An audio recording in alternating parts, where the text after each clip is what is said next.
عداوت مجھ سے کیوں اتنی، میں تو قرآن کا داعی ہوں، رسول اللہ کا وارث، صحابہ کا سپاہی ہوں، مجھے ہے کفر سے نفرت، میں تو حق کا فدائی ہوں، زمانے کے ہر ایک ظالم ہر جابر سے لڑتا ہوں، مجھے جو حکم ربی ہے وہی میں کام کرتا ہوں، میں ایسی قوم سے ہوں جس سے باطل دل لرزتا ہے، بڑا بزرگوں، حاضرین جمعہ، نوجوان ساتھیوں، عزیز بچوں، پردہ نشین خواتین اسلامی ماں اور بہنوں، رزق میں برکت مگر کیسے؟ انشاءاللہ العزیز اسی عنوان کے تحت آج کے اس مبارک ساعت میں چند گزارشات پیش کروں گا۔ اللہ رب العالمین ہم تمام لوگوں کو کہنے اور سننے سے زیادہ عمل کرنے کی توفیق عطا فرمائے، اور اللہ رب العالمین ہم سب کے رزق میں برکت عطا فرمائے، آمین۔ آئیے ہم اور آپ پہلے اس بات کو جاننے کی کوشش کرتے ہیں کہ رزق کسے کہا جاتا ہے۔ رزق در حقیقت اللہ رب العالمین کی عطا کا نام ہے، چاہے وہ عطا دنیاوی اعتبار سے ہو یا اخروی اعتبار سے ہو، مال، علم، وقت، طاقت، اناج، غذا، الگرد، اللہ سبحانہ و تعالیٰ کی جانب سے جو بھی عطا ہے اسے رزق کہا جاتا ہے، اور شریعت کے بتائے ہوئے راستے سے انسان جو روزی حاصل کرتا ہے اسے رزق حلال کہا جاتا ہے۔ اور برکت کے معنی عام طور پر کثرت کے ہیں، اور خوش قسمتی، رونق اور عروج کے ہیں، لیکن یہ یاد رہے کسی عربی قائل نے، کہنے والے نے کہا تھا کہ لیست البرکۃ من الکثرۃ ولکن الکثرۃ من البرکۃ، برکت کثرت سے نہیں ہوتی ہے، برکت کثرت سے نہیں ہوتی ہے، لیکن برکت سے کثرت ضرور ہوتی ہے۔ اس عنوان کو سمجھنے سے پہلے ہمیں اور آپ کو بنیادی طور پر دو تین باتیں جاننے کی ضرورت ہے۔ سب سے پہلی بات یہ ہے کہ ہمارا اور آپ کا عقیدہ یہ ہونا چاہیے کہ اللہ سبحانہ و تعالی ہی رزاق ہے۔ اللہ سبحانہ و تعالی نے سورۃ الذاریات آیت نمبر 57 اور 58 میں ارشاد فرمایا ہے، ما اريد منهم من رزق وما اريد ان يطعمون ان اللہ هو الرزاق ذو القوة المتین۔ میں ان لوگوں سے رزق کا ارادہ نہیں کرتا ہوں، اور نہ میں یہ چاہتا ہوں کہ وہ مجھے کھلائے، یقیناً اللہ رزاق ہے، طاقتور ہے اور مضبوط ہے۔ تو ہر مسلمان کا یہ عقیدہ ہونا چاہیے کہ رزاق صرف اور صرف اللہ سبحانہ و تعالیٰ کی ذات ہے۔ دوسری چیز، ہر جاندار کے رزق کی ذمہ داری اللہ سبحانہ و تعالیٰ نے اپنے اوپر رکھی ہے۔ اللہ سبحانہ و تعالیٰ کا ارشاد ہے سورہ ہود کی آیت نمبر 6 میں، وما من دابة في الأرض إلا على الله رزقها، روئے زمین میں جتنے بھی جاندار ہیں سب کے رزق کی ذمہ داری اللہ پر ہے۔ تیسری بات، رزق کا فیصلہ زمین پر نہیں آسمان میں ہوتا ہے، رزق کا فیصلہ زمین میں نہیں بلکہ آسمان میں ہوتا ہے۔ اللہ سبحانہ و تعالیٰ نے سورہ ذاریات کی آیت نمبر 22 میں ارشاد فرمایا ہے وَفِي السَّمَاءِ رِزْقُكُمْ وَمَا تُوعَدُونَ، تمہارے رزق آسمان میں ہے اور وہ چیز بھی ہے جس کا تم سے وعدہ کیا جاتا ہے۔ چوتھی بات، اللہ سبحانہ و تعالیٰ اپنی حکمت اور اپنی مشیت سے جسے چاہتا ہے رزق میں کشادگی عطا فرماتا ہے اور جسے چاہتا ہے تنگی سے دوچار کرتا ہے۔ اللہ سبحانہ و تعالیٰ نے سورہ عنکبوت کی آیت نمبر 62 میں ارشاد فرمایا اللہ یبسط الرزق لمن یشاء من عباده ویقدر له ان اللہ بکل شیء علیم، اللہ رب العالمین اپنے بندوں میں سے جسے چاہتا ہے رزق میں کشادگی عطا فرماتا ہے اور جسے چاہتا ہے تنگی کرتا ہے۔ یقیناً اللہ ہر چیز کا جاننے والا ہے۔ اور آخری بات کہ تمام خزانوں کی چابیاں اللہ سبحانہ و تعالیٰ کے ہاتھ میں ہے۔ جب تمام خزانوں کی چابیاں اللہ رب العالمین کے ہاتھ میں ہے تو رزق کی بھی چابی اللہ رب العالمین کے ہاتھ میں ہے۔ اللہ سبحانہ و تعالیٰ نے سورۃ الحجر کی آیت نمبر 21 میں ارشاد فرمایا ہے وَإِن مِّن شَيْءٍ إِلَّا عِندَنَا خَزَائِنُهُ وَمَا نُنَزِّلُهُ إِلَّا بِقَدَرٍ مَّعْلُومٍ، ہمارے پاس تمام چیزوں کے خزانے موجود ہیں اور ہم ایک اندازہ کے مطابق ہی اتارتے ہیں، نازل کرتے ہیں۔ اب یہ بنیادی باتیں جاننے کے بعد ہم اور آپ اس بات کو جاننے کی کوشش کریں کہ ہر انسان آج اپنی زبان سے حرف شکایت جو جملہ کے طور پر استعمال کرتا ہے وہ یہ ہے کہ کاروبار بند ہو چکا ہے، یا ہم جو کما رہے ہیں یہ ہمارے لیے کافی نہیں ہے۔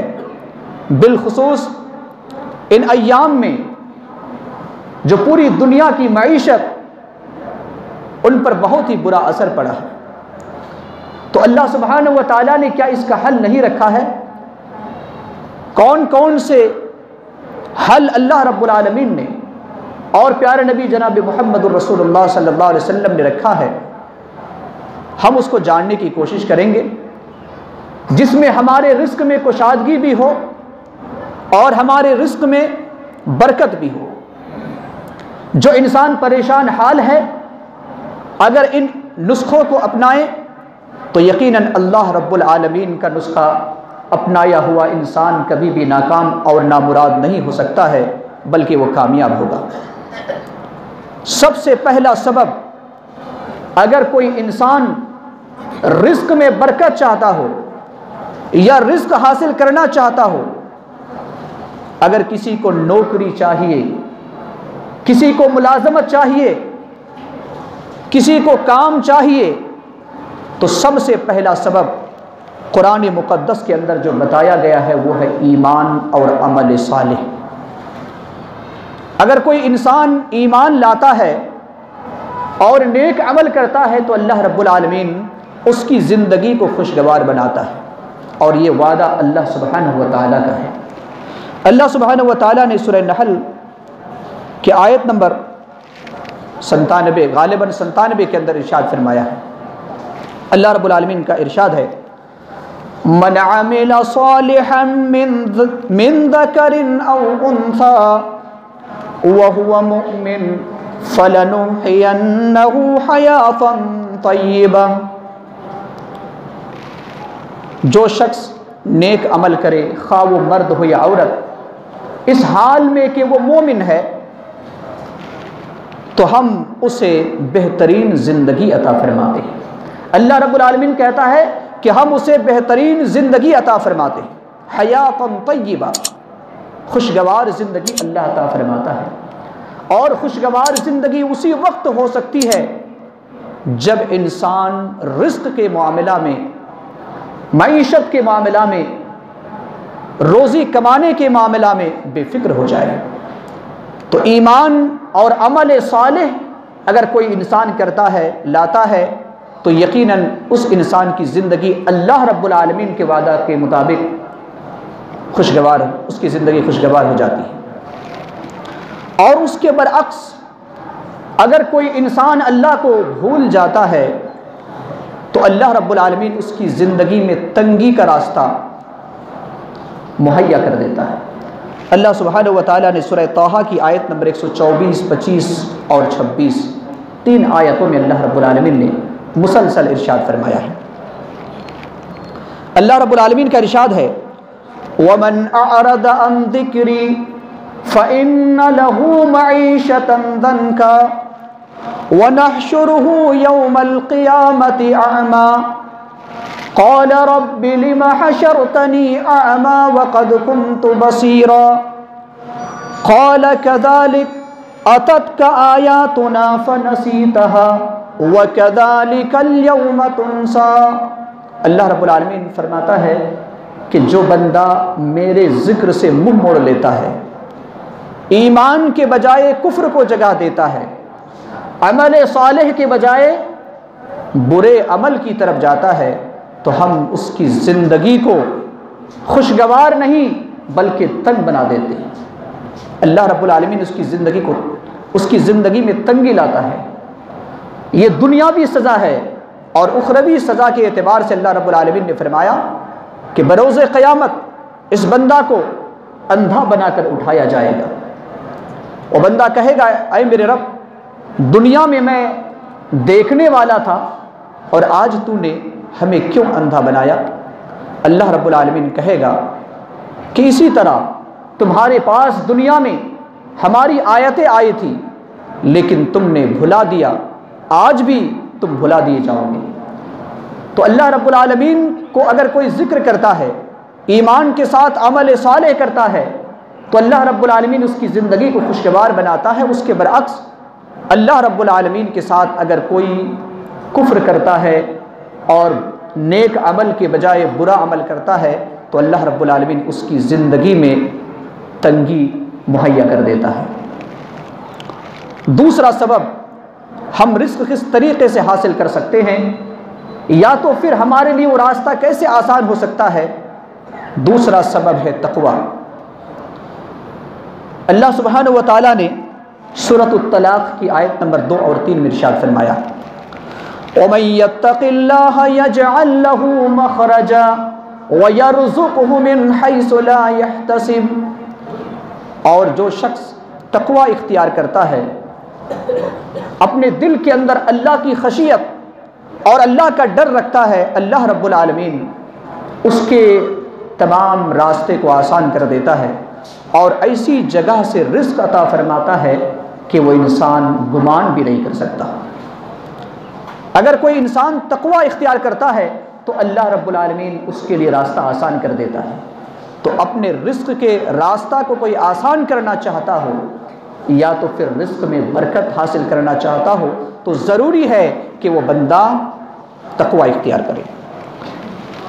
اللہ سبحانہ و تعالیٰ نے دوسرے مقام سورہ اعراف کی آیت نمبر 96 میں ارشاد فرمایا ہے وَلَوْ أَنَّ أَهْلَ الْقُرَىٰ آمَنُوا وَاتَّقَوْا لَفَتَحْنَا عَلَيْهِمْ بَرَكَاتٍ مِّنَ السَّمَاءِ وَالْأَرْضِ، اگر بستی والے ایمان لاتے اور تقوی اختیار کرتے تو ہم آسمان اور زمین کے تمام برکتوں کے دروازے کو کھول دیتے۔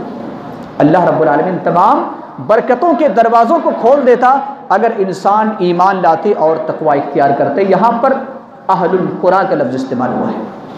اس سے یہی پتہ چلتا ہے کہ تقوی میں یقیناً رزق کا راستہ بھی کھلتا ہے اور پھر برکت بھی اس میں ہوتی ہے۔ اور برکت کس طرح سے یا تقوی کس طریقے سے؟ آج ہم اور آپ جب کوئی بھی روزی کھاتے ہیں تو ہم اور آپ اس کی حقیقت کو جاننے کی کوشش نہیں کرتے کہ آیا یہ حلال ہے یا حرام ہے۔ صحیح بخاری کی حوالے سے حدیث نمبر 3842 میں ایک حدیث آتی ہے حضرت ابو بکر صدیق رضی اللہ تعالی عنہ کے بارے میں۔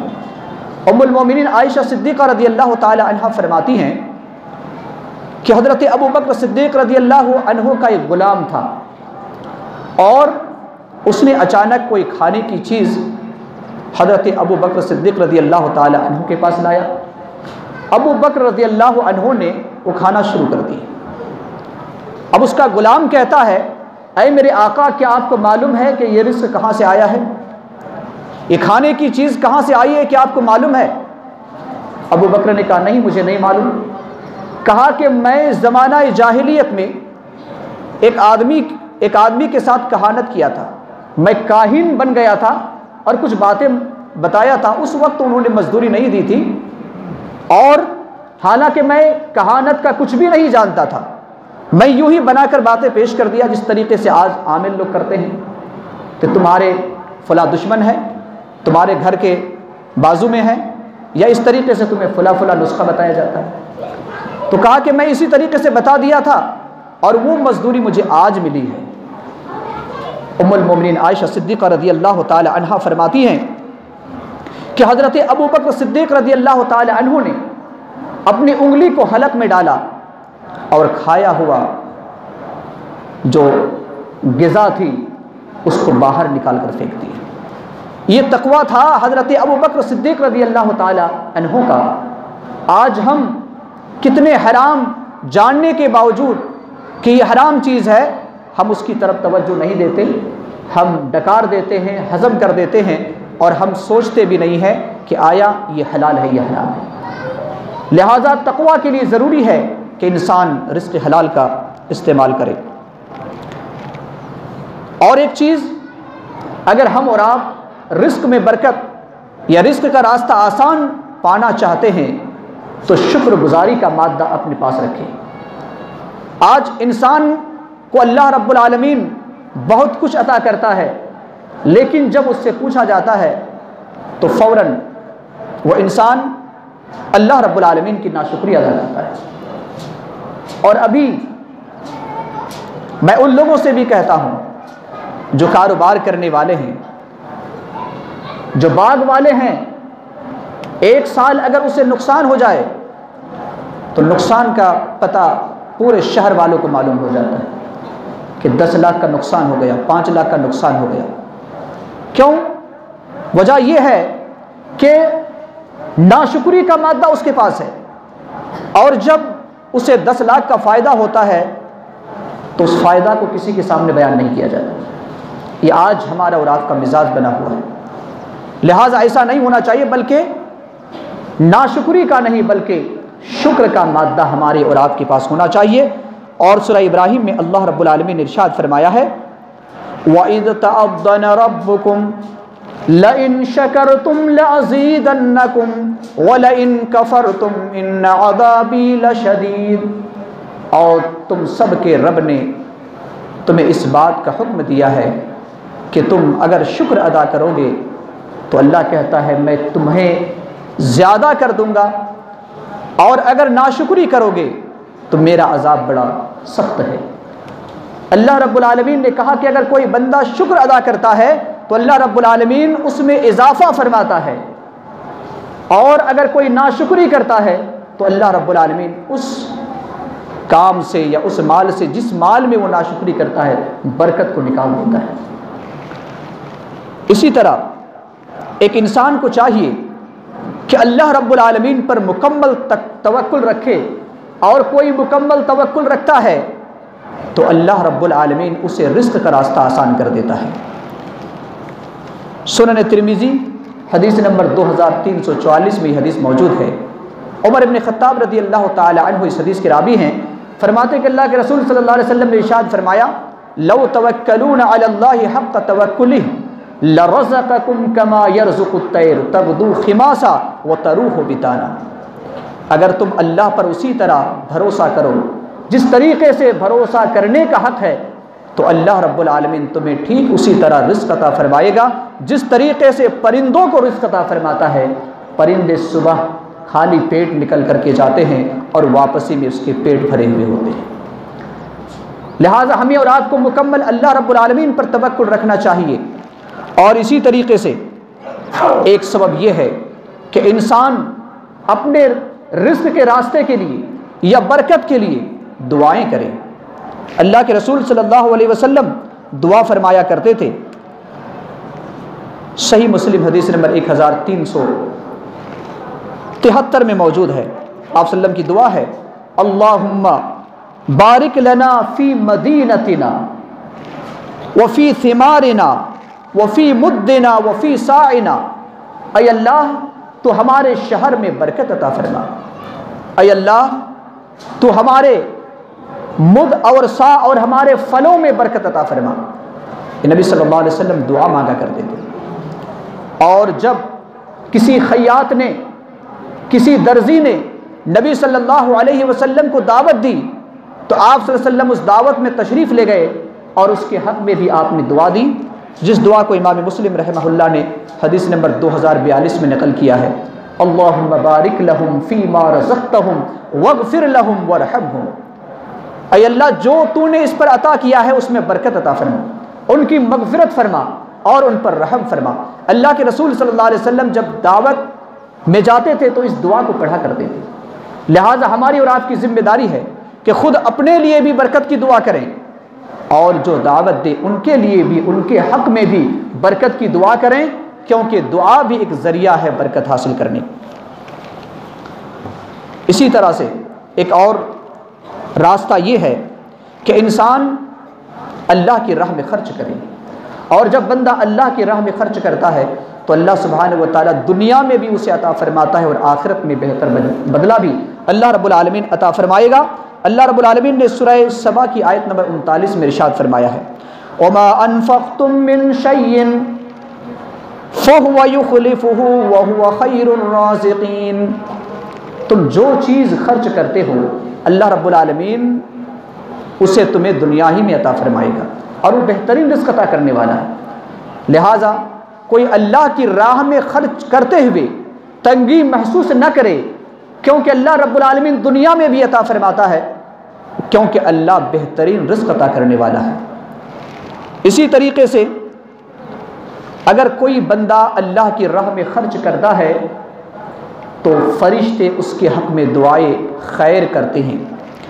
صحیح بخاری حدیث نمبر 1442 میں حدیث موجود ہے۔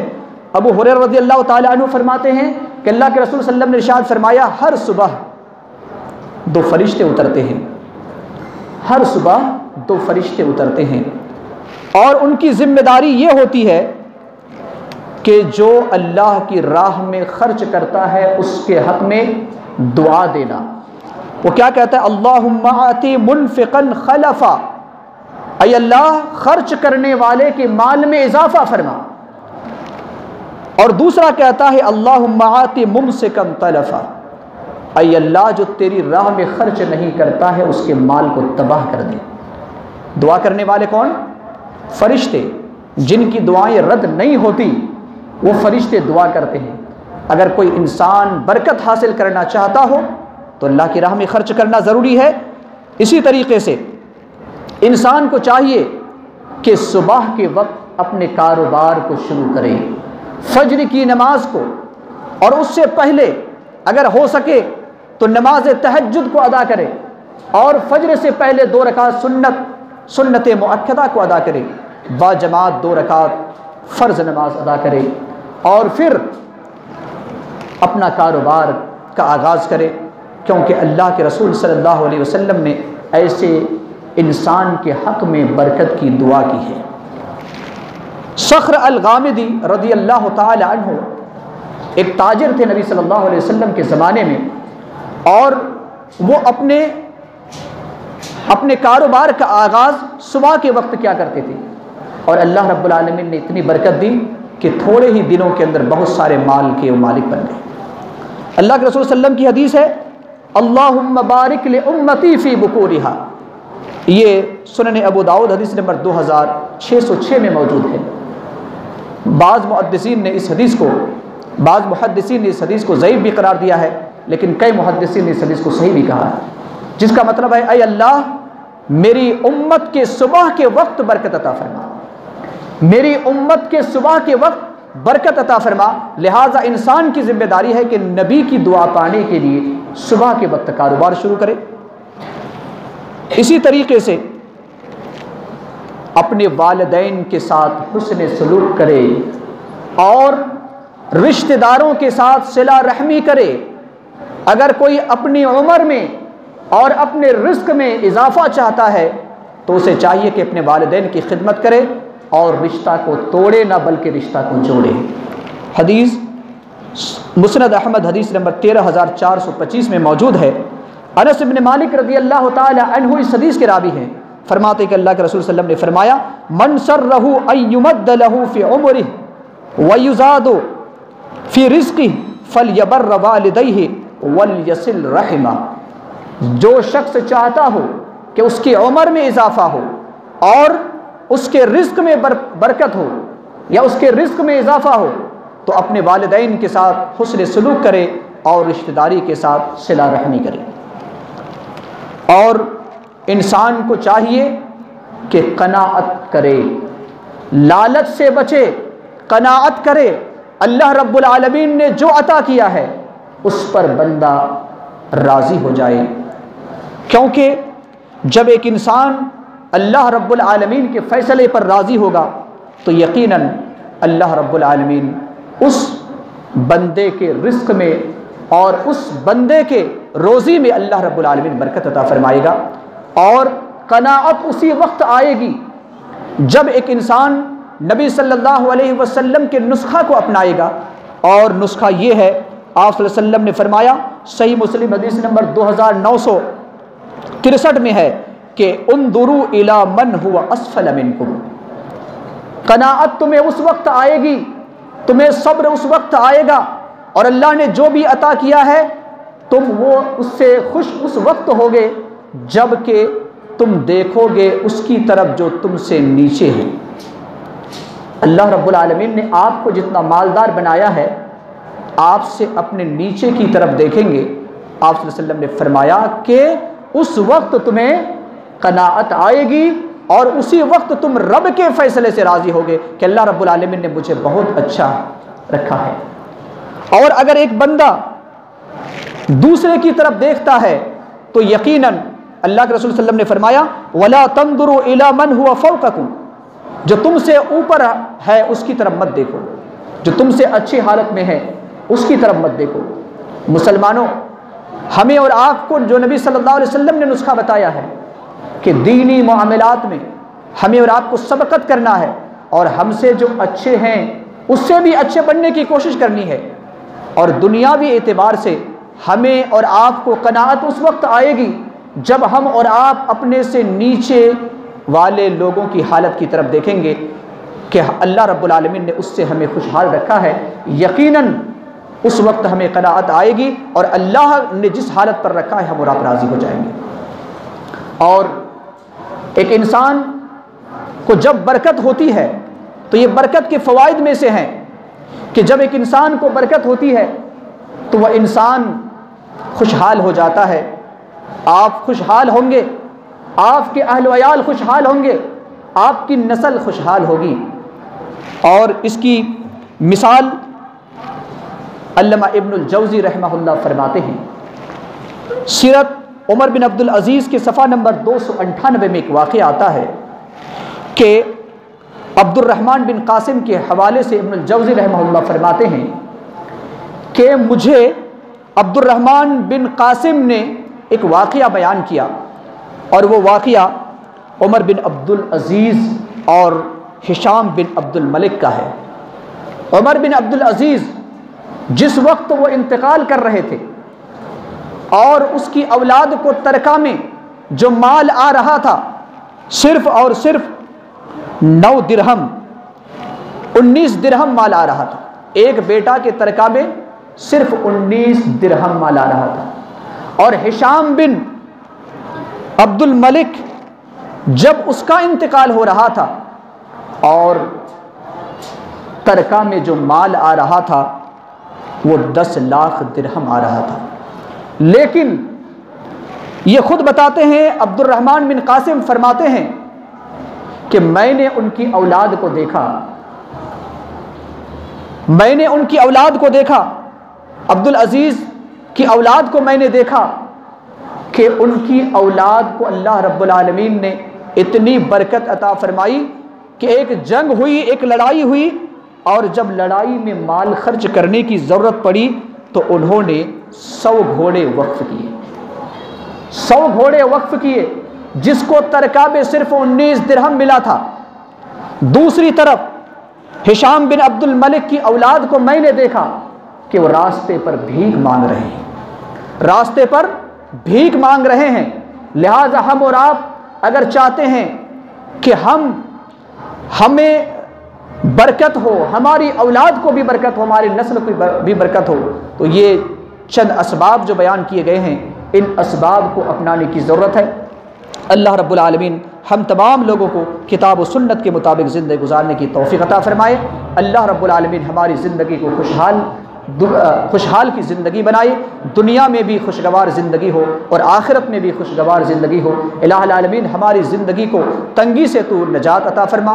الہ العالمین ہم اس دنیا میں بہت سارے ہم میں سے بھائی ہیں جو معاش کے سلسلہ میں، رزق کے سلسلہ میں، اپنی نوکری اور اپنے کام کے سلسلہ میں پریشان ہے۔ اے اللہ تو ان کی پریشانی کو دور فرما اور مناسب راستہ عطا فرما۔ الہ العالمین ہمارے جو مرحومین اور مرحومات ہیں ان کی قبر کو نور سے منور فرما دے۔ جو جس پریشان حال میں مبتلا ہے اے اللہ تو ان کی پریشانی کو دور فرما دے۔ جو بیمار کی حالت میں ہے اے اللہ تو انہیں صحت کاملہ اور شفائے عاجلہ عطا فرما۔ اے اللہ جب تو اپنے پاس بلا ایمان اور اسلام کی حالت میں بلا۔ آمین وآخر دعوانا الحمدللہ رب العالمین۔ بارک اللہ لنا ولکم فی القرآن العظیم ونفعنا وإیاکم